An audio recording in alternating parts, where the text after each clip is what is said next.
Hello and welcome to the Scattered Abroad Joint Podcast. We are coming to you today from Polishing the Pulpit. And guys, this is really exciting for me. I know it is for you as well. But we are now in Season 3. This is Episode 4.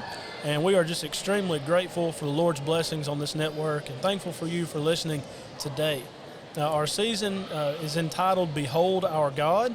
And today's episode is all about beholding our God and His mercy, one of the great qualities of our God. And so we want to open this up by defining terms. So guys, I kind of want to open it up to you. How does the Bible, and we word that specifically, not the world, but how does the Bible define mercy? Well, I think a interesting verse to look at in reference to this topic of looking at the mercy of God is Psalm 51. Right. Looking at the mercy of God through the eyes of someone who's seeking it. And you look through that entire passage and we see throughout the scriptures of the attitude that David had and what he had done, what he had been through, and how he had seen what was wrong. He had known what he had done wrong. Nathan the prophet had told him, "Thou art the man." And I think about a little bit later on in the chapter, verse 14, he says, "Deliver me from the guilt of bloodshed, O God, the God of my salvation, and my tongue shall sing aloud of your righteousness." The attitude that David has is literally the mercy of God is deliverance from guilt. Yeah. Not having to have that guilt over him and standing over him saying, "You're the one who did this," he can have that removed from him. So when I think about the term mercy, it carries with it this idea of removing that guilt. I'm no longer in that position that I was before. That's a great way to put it. And really, you mentioned Psalm 51, one of the best Psalms, one of the best descriptions of it. But basically from that, you're guilty and you're in need of something. Mm-hmm. And only God can provide what you really need. It's interesting, the first time we see the term mercy in the New King James Version of the Bible is not until Genesis 19:19, wow, where Lot is talking and basically saying to God, "Indeed now your servant has found favor in your sight. You've increased your mercy, which you have shown me by saving my life. But I cannot escape to the mountains lest some evil overtake me and I die." And he basically says, well, you need to go because I can't destroy Sodom until you leave. And when you study Genesis 18, you see Lot start to, first of all, try to keep the men that we know to be angels as we read and discover the text. He believes they're just men, and he basically says, hey, you don't need to be out in the middle of the city at night. We need to get you in somewhere. And then they were like, no, we'll just kind of, walk around, see what happens. Yeah. And he goes, no, it's not safe out here. Get inside. And then when he gets inside with these men, and the men of Sodom come to try to take them to know them carnally, the New King James talks about, and the KJV says as well, I believe, Lot says, well, I've got 2 daughters. Mm-hmm. Why don't you take them? What kind of father Lot shows himself to be by offering up his own daughters. And so he's guilty. He's not as guilty as Sodom is itself, but he's guilty of trying to basically pass off his daughters as payment, mm-hmm, so that the men would leave these 2 other men alone that we know to be angels. And here he is in Genesis 19, our first reference specifically to the term mercy. But I would actually say, we say mercy and grace are synonymous, and therefore really the first time we ever see it is Genesis 6:8. That's right. Noah found grace in the eyes of the Lord. He found favor because we're told all of the world was wicked. Noah was a just man, a righteous man, a man that God was able to say, maybe there's something salvageable here. Maybe I can, mm-hmm, take this and I can show mercy to mankind in one area. There's this family, there's 8 people. They'll be able to repopulate the earth. And so we have the very first time God looked at something and said, I could just scrap the whole thing. And he says, for one person, I'm not going to do it. And it's interesting, you bring up Noah, and, Noah was righteous and he found grace in the eyes of the Lord. But also there's a passage in 2 Peter 2, verse 7, talks about righteous Lot, who was delivered from that situation. And we think about some of the things that Lot did. I mean, you go all the way back to the poor decision of choosing that area in the first place, and it was a very unwise decision that led him and his family to be in that situation around those sinful people. But, and of course, you mentioned the situation with his daughters. And of course, we know what happens later with his daughters as well, between his daughters and himself. And we look at those terrible things that Lot did in his life, but the overall picture, when you bring in 2 Peter 2, verse 7, shows that overall he was trying his best to live righteously. And when we talk about kind of a classic definition, if you will, mm-hmm, of mercy, you can really define it by 3 words: withholding punishment do. And when you look at the mistakes that Lot made, or Noah for that matter, Noah right after the ark got drunk. Right. Look at Hebrews chapter 11. You see all kinds of imperfect men, but they're living faithfully. They're trying their best to live faithfully. You see their mistakes, though. And at the end of the day, all of us deserve punishment, but mercy is withholding that punishment that we do deserve. Well, and I mentioned this in the episode when we talked about justice, the amount of times we find justice throughout the Bible. In the Old Testament, we find the term mercy in 215 verses. In the New Testament, we find mercy found in 54. Wow. And I think there's a reason for that, because we're told in Romans 7, we've mentioned this before on the podcast, but we're told in Romans 7, we had a law that man couldn't keep. Not because man was just a no-good, dirty sinner from the beginning, but because man's not a perfect being. Man is imperfect, the law expected perfection. I think one of the reasons why you can find mercy so often in the Old Testament is it was desperately needed often, way more often than that one final sacrifice that provided mercy for all mankind, that gave hope for everybody because Jesus came and died on the cross. But prior to that, the book of Judges alone is a litmus test for how mercy can be shown when it was not deserved. Right. And mercy, over and over again, God could have said after the first or second time that the Israelites did what we call to be the sin cycle of the book of Judges, God could have said, you know what? You're not sincere. I'm done. I'm not going to be merciful anymore. I'm not going to send a judge that will deliver you. But he kept doing it. And like you said, it's keeping punishment from being due. It's basically saying, I know you deserve this, but I'm going to give you this instead. And years ago, I was in trouble for something, and my dad asked me, Michael, what is grace? And I said, I don't know. And he says, it's unmerited favor. It's something that you don't deserve, but you get anyway. And so I'm going to show mercy, which is similar to grace, and allow you to not be grounded anymore. You can go with us to what we're going to do this afternoon as a family. You don't have to stay here by yourself because you're in trouble. I should have stayed in trouble, but mercy was shown. Right. And only the person who has the ability to pardon us can show us that mercy. Absolutely. And when we reflect on the mercy that has been shown to us, it should cause us to have a merciful heart as well. Luke 6, verses 32 through 36 says, "But if you love those who love you, what credit is that to you? For even sinners love those who love them. And if you do good to those who do good to you, what credit is that to you? For even sinners do the same. And if you lend to those from whom you hope to receive back, what credit is that to you? For even sinners lend to sinners to receive as much back. But love your enemies, do good and lend, hoping for nothing in return, and your reward will be great, and you will be sons of the Most High. For he is kind to the unthankful and evil." In verse 36, "Therefore be merciful, just as your Father also is merciful." That's a great way to put it. And really, we talk about this season, beholding our God and his mercy. Kind of what all of y'all have been saying, you put that together.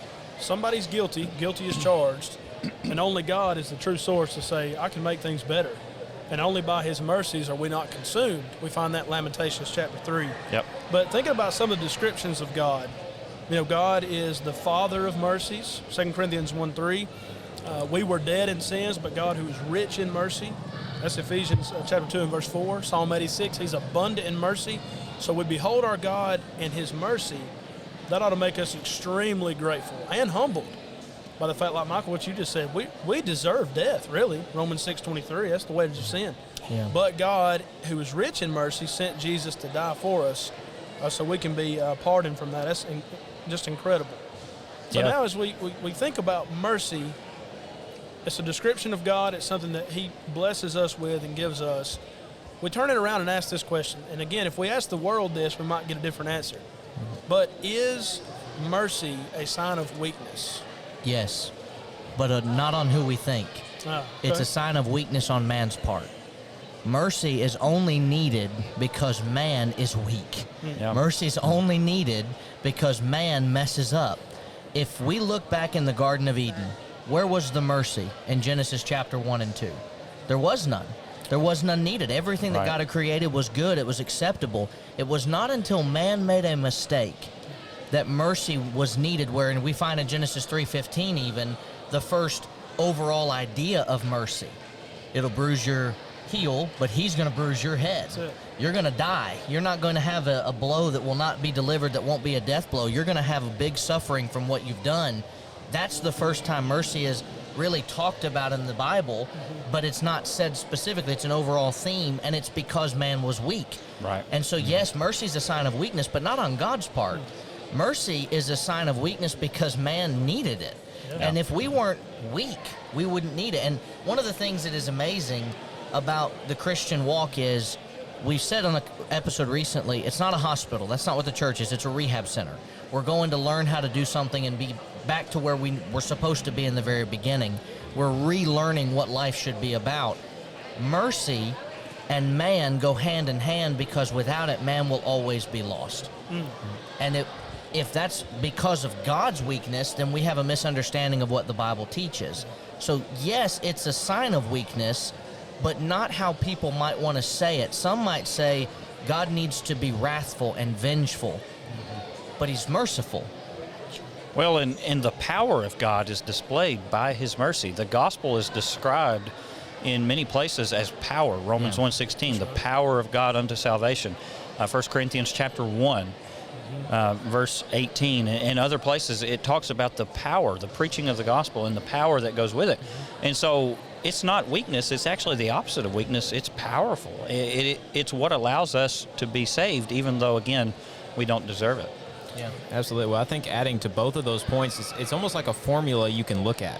Because on the one hand, we need mercy because weakness exists. On the other hand, mercy can only be shown by those in power.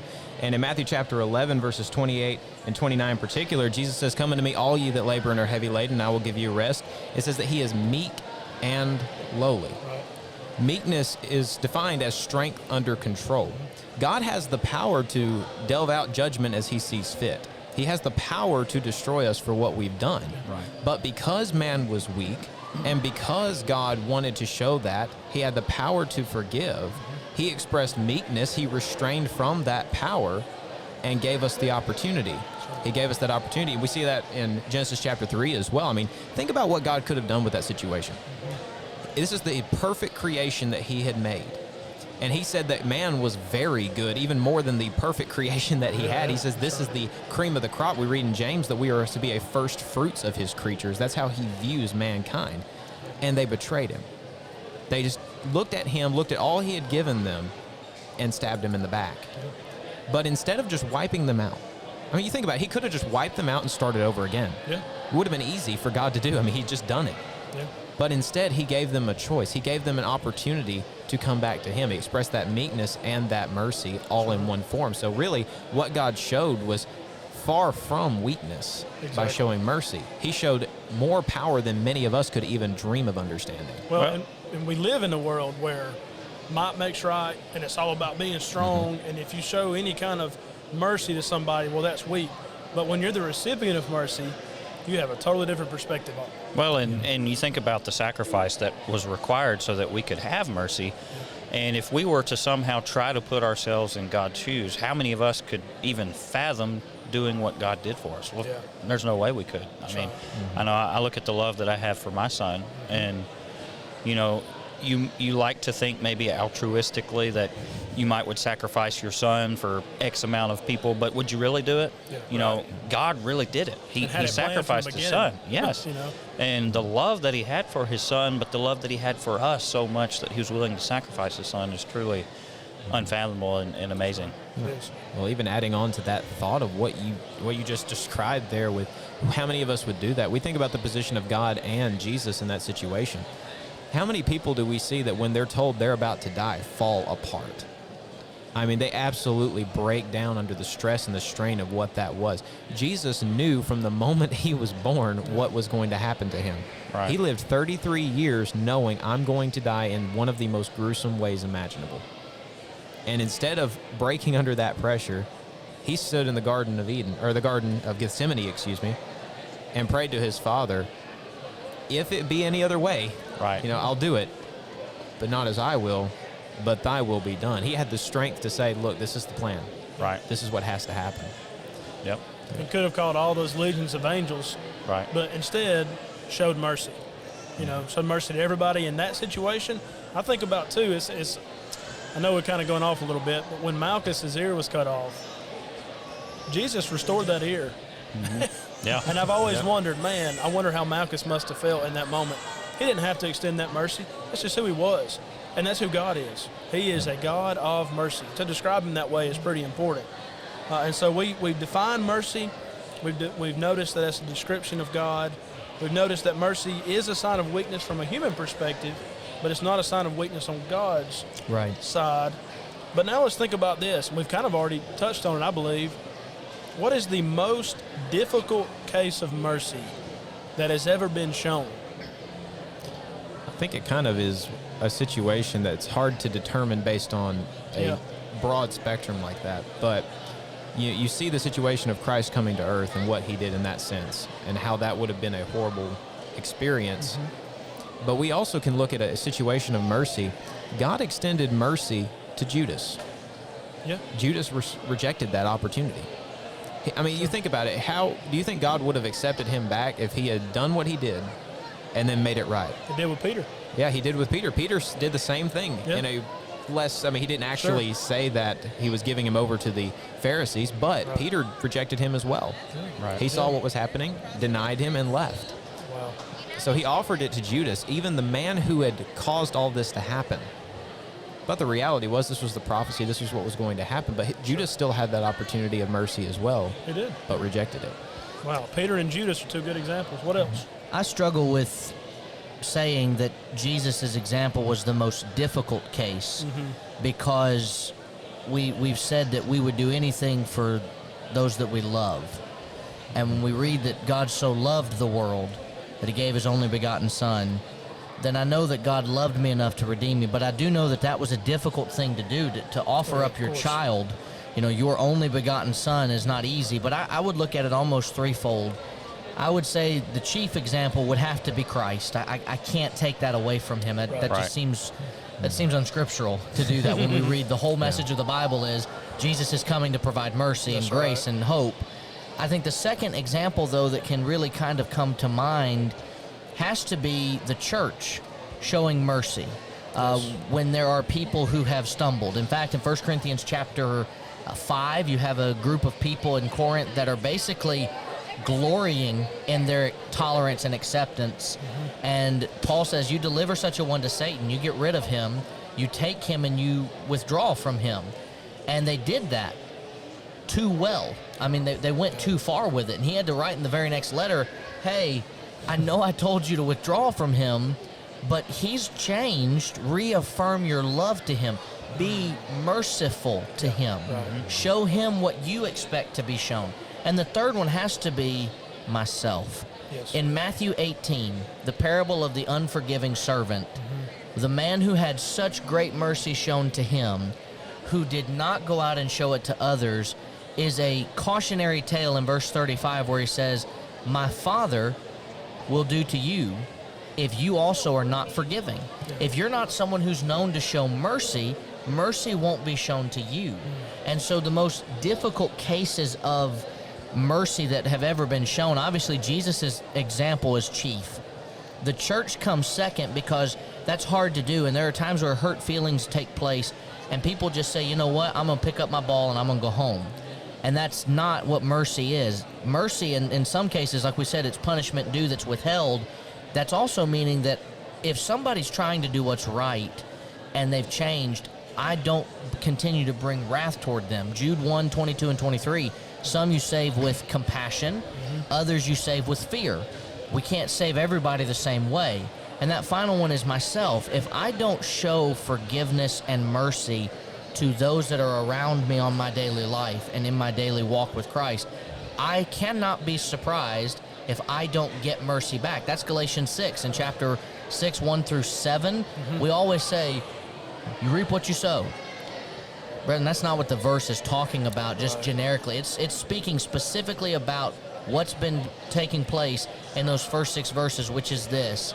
If we were to retranslate Galatians 6, 7, it'd be better translated this. If you are not a burden bearer, no one will bear your burdens for you and help you.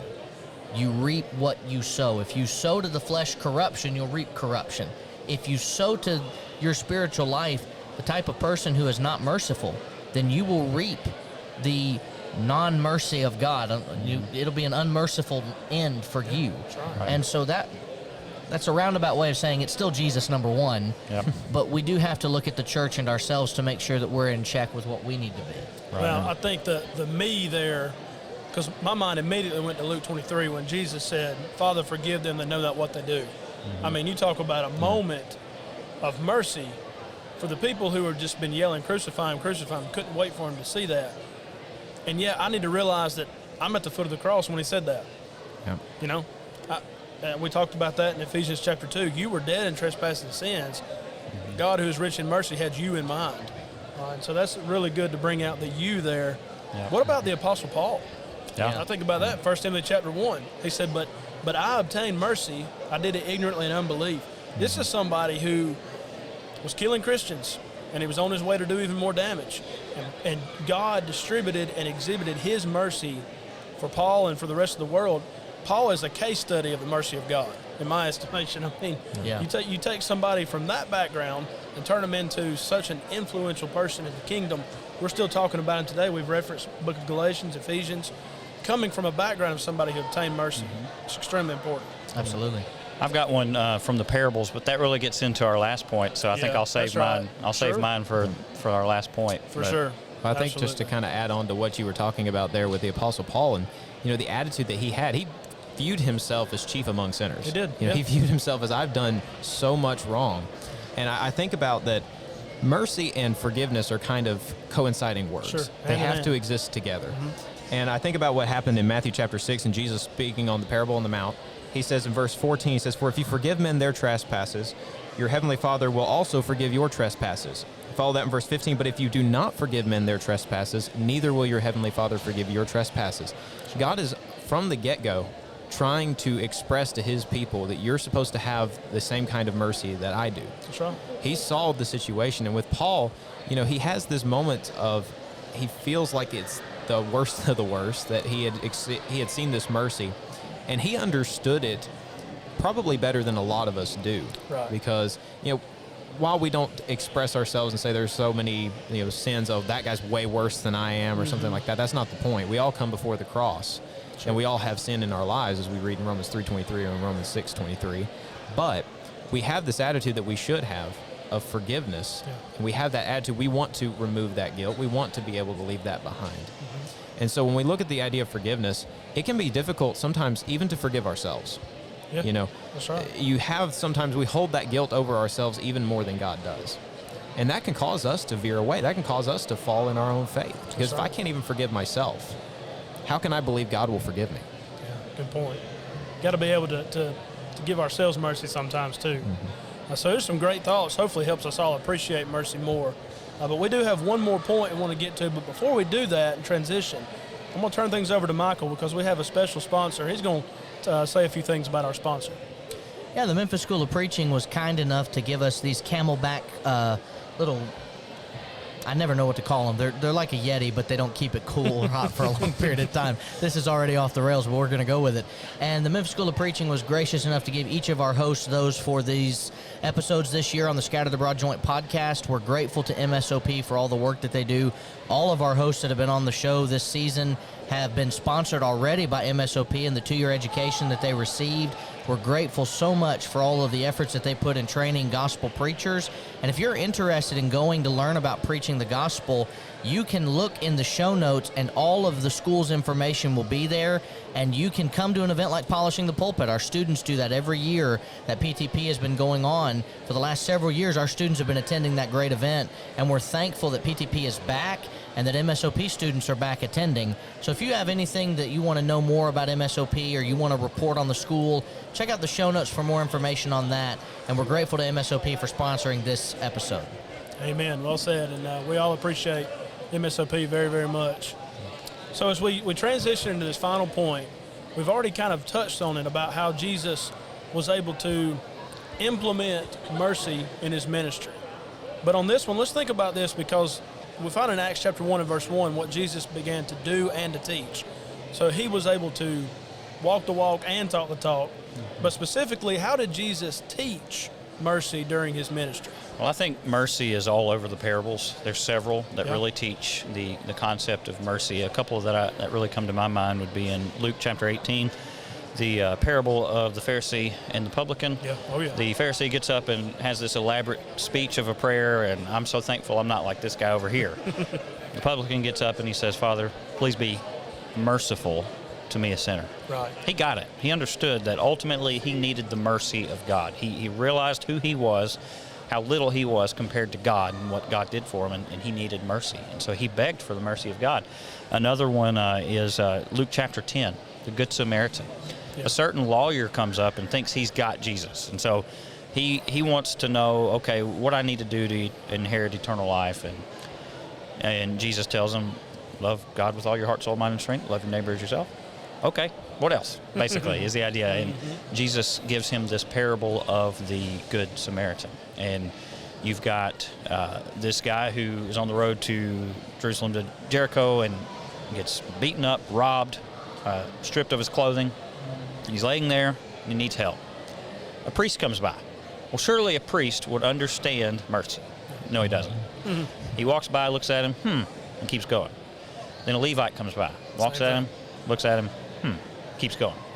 Then a Samaritan comes by, and the Samaritan takes care of him, binds his wounds, takes him to an inn. Here, take care of him. Here's some money. Whatever he needs, take care of it. I'll pay when I get back. Right. At the end of the parable, Jesus asks, who was the neighbor to this man? The young lawyer, he doesn't say the Samaritan. It's almost like he can't bring it upon himself to utter the words, the Samaritan. So what does he say? He says, the one who showed mercy to him. Right. Jesus showed mercy, and the point is, look, there's a way that we're supposed to treat our fellow human beings, and we need to reflect on the mercy that God showed us, and it needs to come out in how we treat other people. That's right. He said, go and do likewise. Right. Absolutely. You be merciful to them. Yeah. I think about John chapter 8 and how really Jesus taught. We discussed that earlier, right, as we started the second point, was that Jesus talked and walked the walk. That's right. And Jesus taught so much through his actions that it was almost comparable to how much he taught in his words, if not more so. And in John chapter 8, we see this really manifest itself as he sees this woman caught in adultery.